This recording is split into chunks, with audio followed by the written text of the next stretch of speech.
I'm just walking my dog, singing my song, strolling along.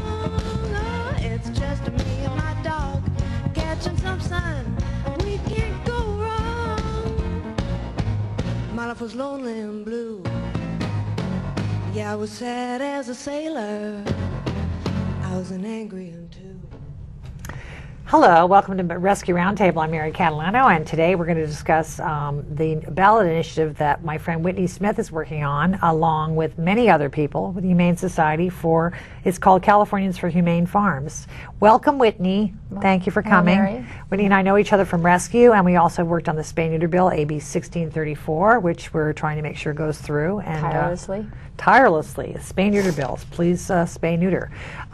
Whitney, so explain to everybody what is this? Who are the Californians for Humane Farms? Californians for Humane Farms is a political coalition made up of family farmers, farm sanctuary, and other people interested in compassionate treatment of farm animals. That's sort of the political pack. And then the sponsoring party is the Humane Society of the United States, who is sponsoring the ballot initiative and organizing it in each state. They have done successful ballot initiatives in Florida. They banned the gestation crate for pigs and the veal crates, and then they moved on to Arizona and also banned those same crates, and also in Oregon. Were those ballot initiatives that the public voted on? Yes. Okay, so the public, if they knew about this, they would be really upset and they would vote for it. Yes, and the Humane Society has done polling in California. They've talked to California voters, and 70% of the voters they polled said that they would be in favor of banning these three most cruel forms of confinement crates, which is like basically living your short life in the space of an airline seat, even if it affected the cost of the food for even meat eaters. They said, we're cool with that. So they feel very confident that if we can just get enough signatures, and we need 650,000 signatures to qualify to get on the ballot, that once given that opportunity to vote, the California voter would be supported. Is there opposition to this? The opposition is going to come from the industry that it would affect, because we're asking the predominantly the egg-laying hen industry, the egg business, right, agribusiness, are extremely opposed to altering their practices. They'll tell you that it protects the birds, that it makes them more healthy, more productive.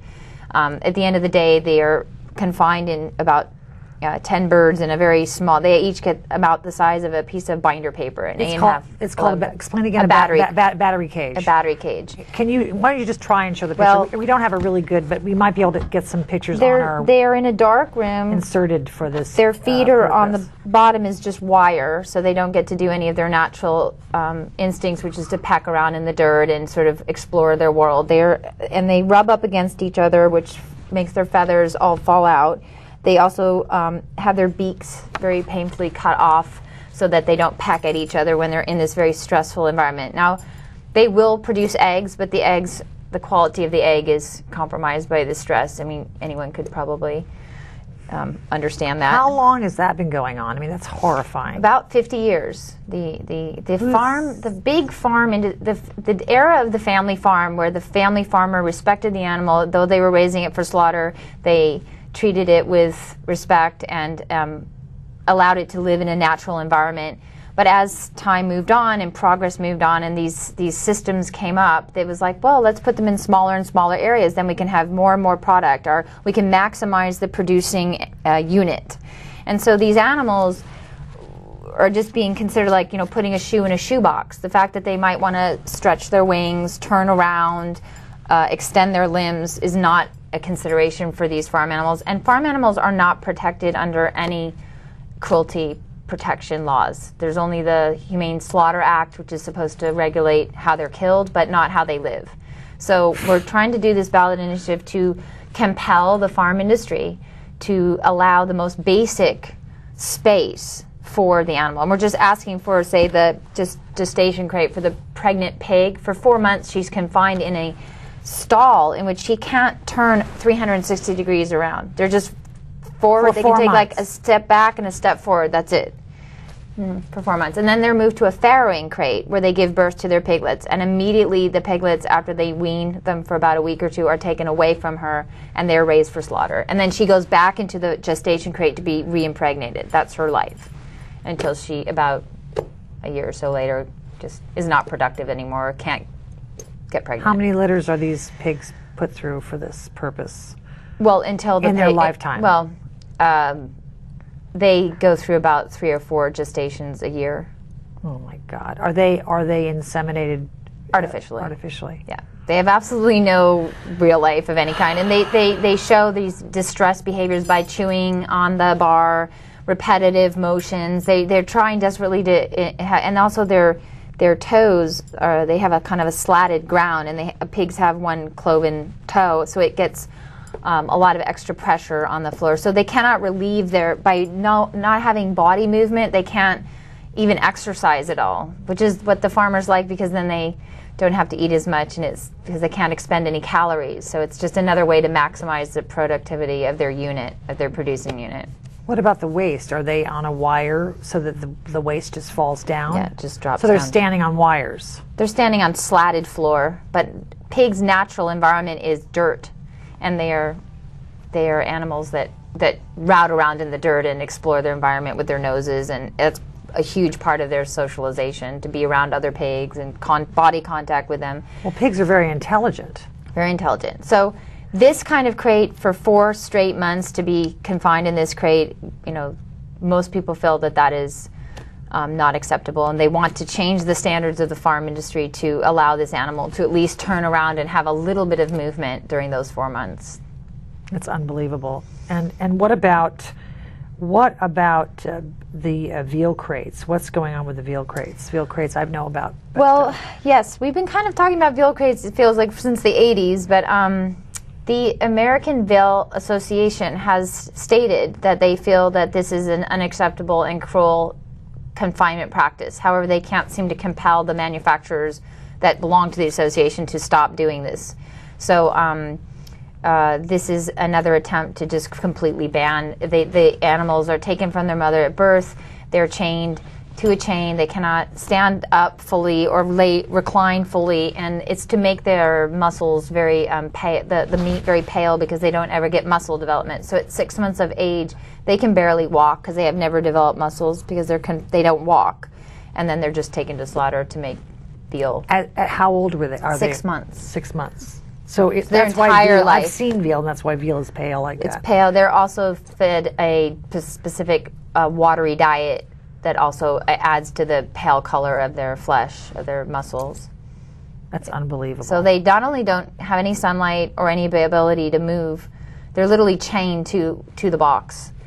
So again, the positive side is the American Veal Association has said, yes, we've agreed that this is no longer an acceptable way to raise them. Veal consumption has dropped dramatically from public education and awareness that this is a really terrible practice. So there is at least a lower demand for it, but it hasn't stopped the practice. And a lot of the battery cages, the veal crates, and the gestation crates have been banned by many European Union countries.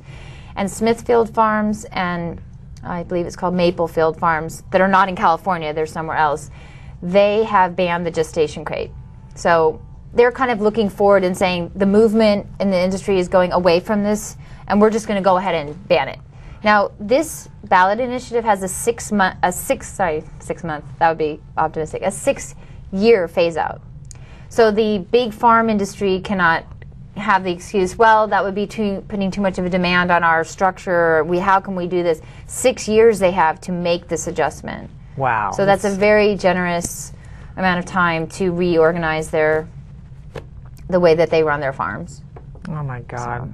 So now, they're going to have, okay, I was going to ask you about who's behind this. I mean, besides the humane farmers. I mean, well, family farmers are part of this coalition, because there are still, believe it or not, some smaller family farms that their chickens are free range, their cows are in the sun. That's what free range means. Because people are always going free range. Oh, that's really exciting. Well, I'm eating free range chickens. Whoopee. Well, some of the people that are very on the edge of the information know that just saying it's free range, it could also be free range meaning they're inside an interior facility packed onto a floor with about the same space that they have in the cage. It is still preferable to being in a cage because at least they're on the ground and they can move around and they can kind of peck into the ground.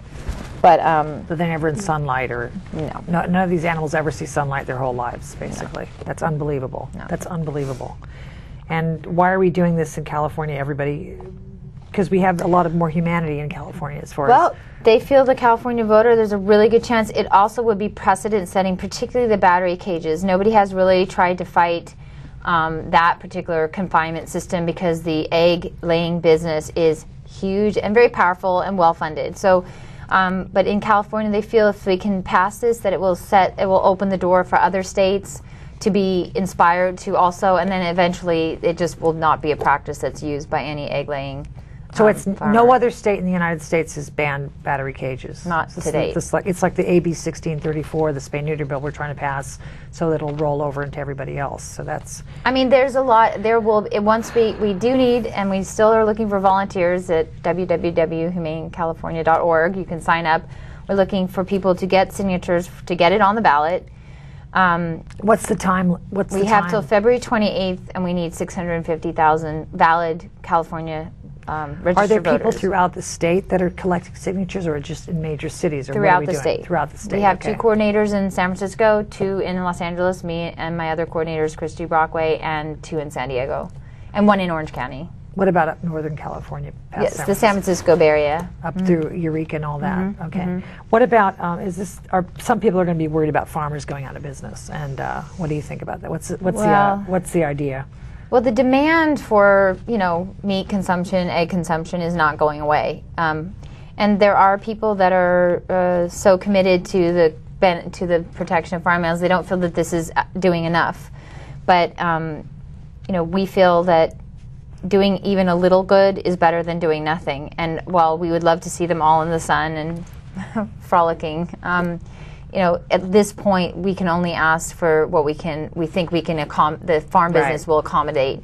And the interesting thing is that it's becoming somewhat consumer driven, because at Whole Foods, which is one of the nice corporations that has given us permission to collect outside their stores, they feel that the consumer is interested in how their meat or eggs were raised, and they want to make an informed choice. So they're actually going to have a system of a rating system, so you can make your choice. Like, this is a very ethically raised animal. Would you like to choose that one, or maybe one that's lesser? And so, in other words, the retailers are now having to make a choice. Shall we buy from the people with the battery cages, or do we buy from the more ethically raised animals? And the consumers are asking for the ethically raised animal.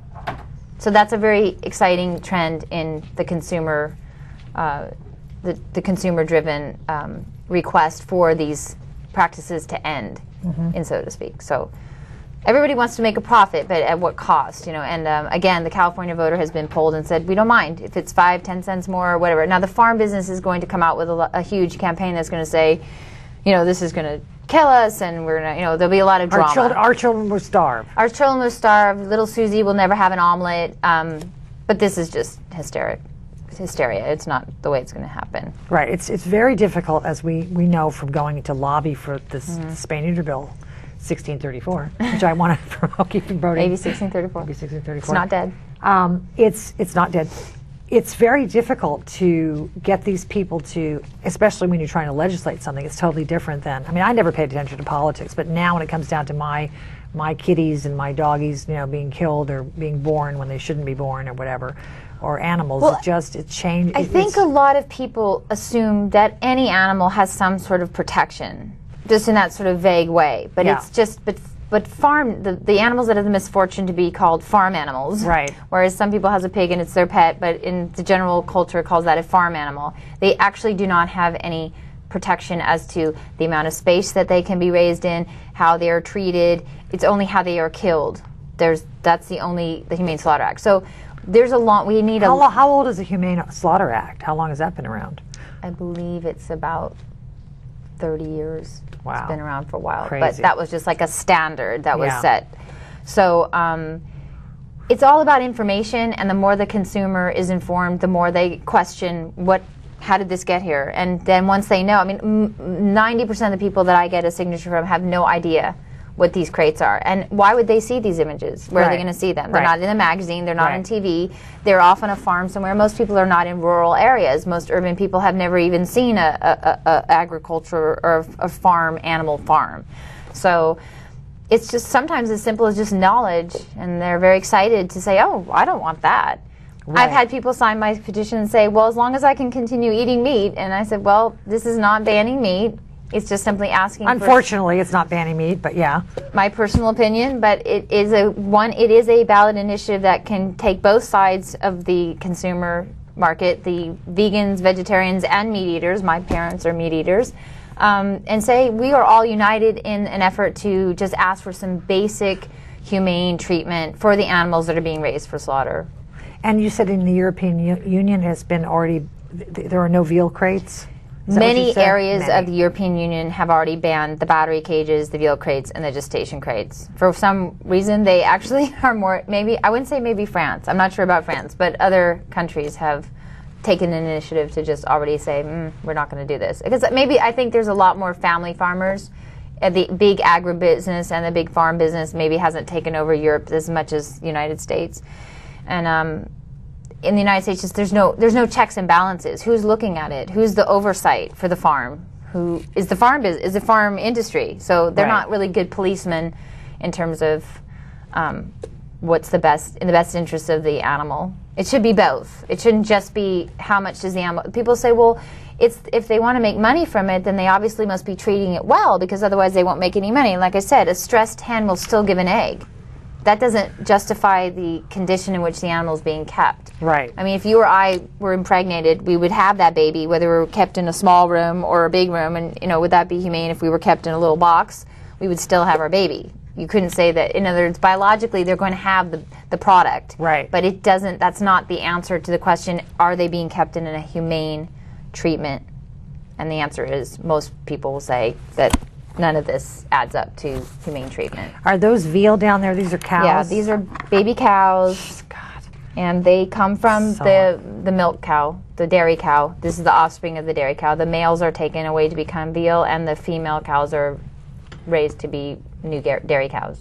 That's just such a lovely story. They're all connected, but it is this ballot initiative is very exciting for the main reason is that we all do rescue and we're all trying to help individual animals one at a time. This will affect about 25 million animals' daily lives will be improved even a little bit. Just in California to start with, but just in California. California is one of the biggest industries for farm animals and for agriculture. Of course, we breadbasket the world and all that. But this is really if you ever have felt, gosh, I feel like I'm not making a big enough difference or a different change. I mean, imagine affecting 25 million animals for just they'll have a little bit of a better day.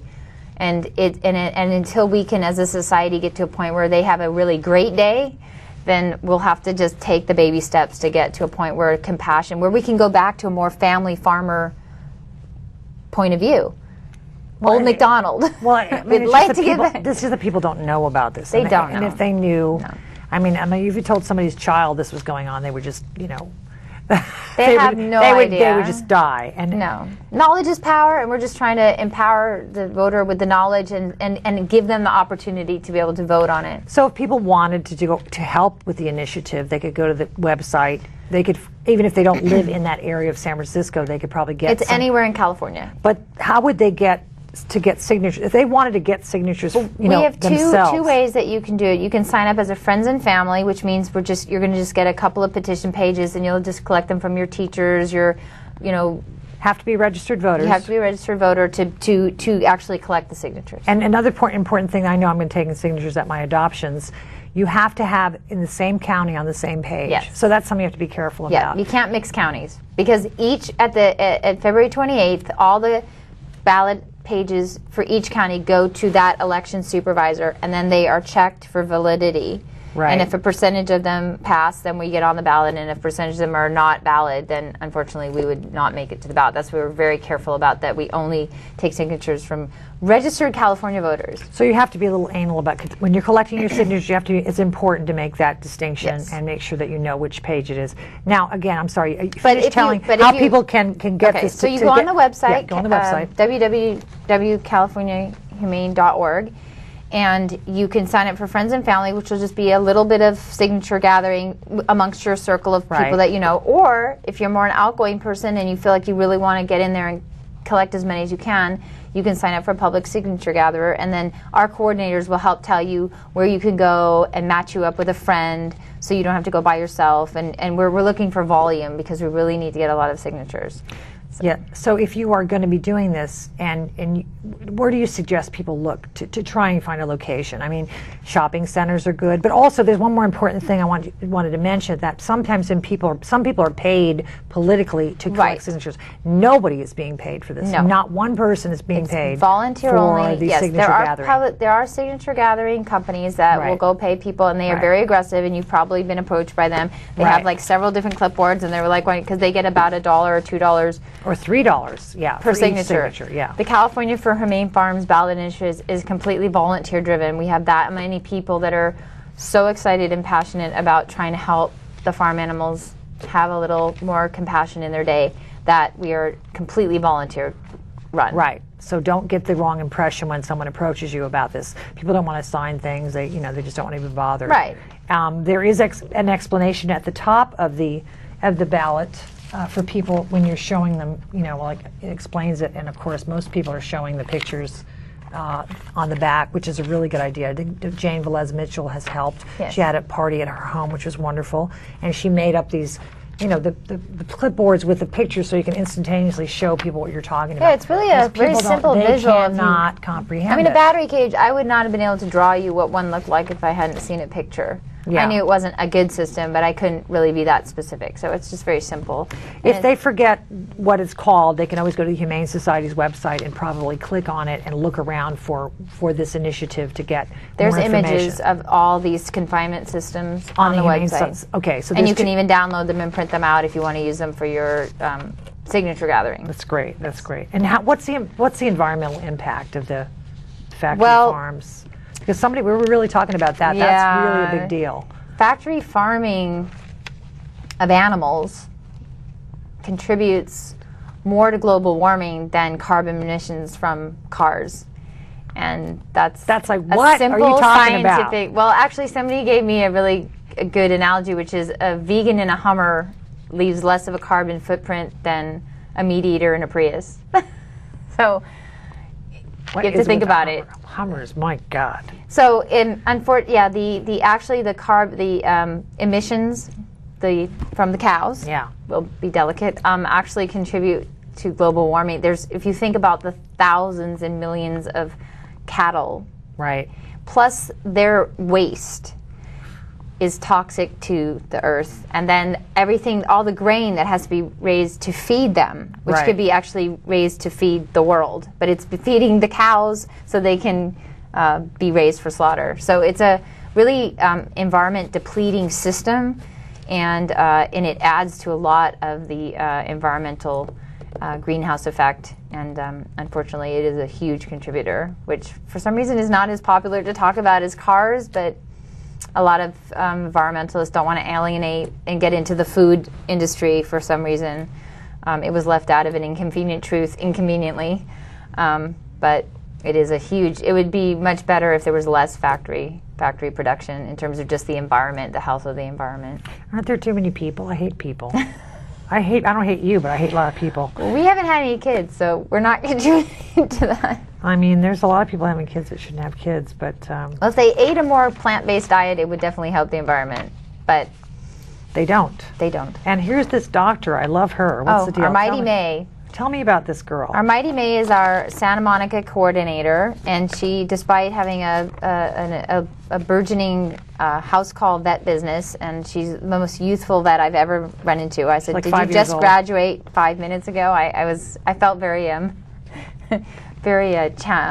career challenge when I met her. She goes out on the 3rd Street Promenade and does outreach, vegan outreach, and Meet Your Meat, and educational things. But she's also one of our very active coordinators, and she'll help tell people where to go, where they can get good signatures and have a fun time. It shouldn't just, I mean, it's fun, and you're interacting with the public, and you're sort of sharing this information and say, did you know that this is the way most animals are confined? And and if you're uncomfortable with that, here's a great way with just the swift stroke of a pen that you can help make this huge change, and it doesn't cost you a penny. So it's really. I've even had people when I've asked for signatures. I go. Would you like to see the picture? No, just give me the thing. I'll sign it. Don't want to sign. Yeah, they don't want to see it. And it's good to have, like we do adoptions. We always have them at our adoptions, and there's been a lot of people. But I'm trying to think of other places. It's a kind of overlooked area, farm animals. It just they star in movies. They're used in cute ad campaigns and cheese and all that, but then nobody really looks at kind of what their real life is like. There's not a lot of reality farm TV. Like the California with the campaign with the cows. Right, the happy cows. Happy cows, yeah, right. Yeah, they're real happy. So this is just a way to just sort of really in a vast, immediate way to just get a comprehensive understanding of how these, cows, egg-laying hens, and pregnant pigs are treated. And, it's just a simple adjustment. The industry is not going to go bankrupt. They're going to continue to have their product. The voter actually has the power to demand more humane treatment from a business. That doesn't happen very often. So This is a really empowering and exciting way, in a nonviolent, cooperative way to just make a better life for these animals. Mm-hmm. So the pigs you said the pigs, they give birth in a different from the... It's called a farrowing crate. And it's also a very confining crate, but it's so that they keep the pigs really close to them, and it's not, again, very kind to them, but it's what they do. And then they go back into the gestation crate. They don't ever have a period of their life where they are not either pregnant or giving birth. Pregnant, giving birth. So we just need to make it better for them. Thank you so much for coming. It's really important. And if you're interested in this subject, you can go out and you can actually contact the Humane Society, get yourself some of the signature petitions. We need your help. We need your help. And really get involved. It's something you can do on you can bring it to work. Just 23 signatures a week. Will help us meet our goal. Go to work, bring it to work, to take care of people at work, and make sure you keep the county straight, and see if you can help with this if you're interested. And you can also look at the website and look at more pictures, download more pictures, and explain it. Spread the word. Thanks a lot, Whitney. Thank you, Mary. Thank you, and we'll see you next time.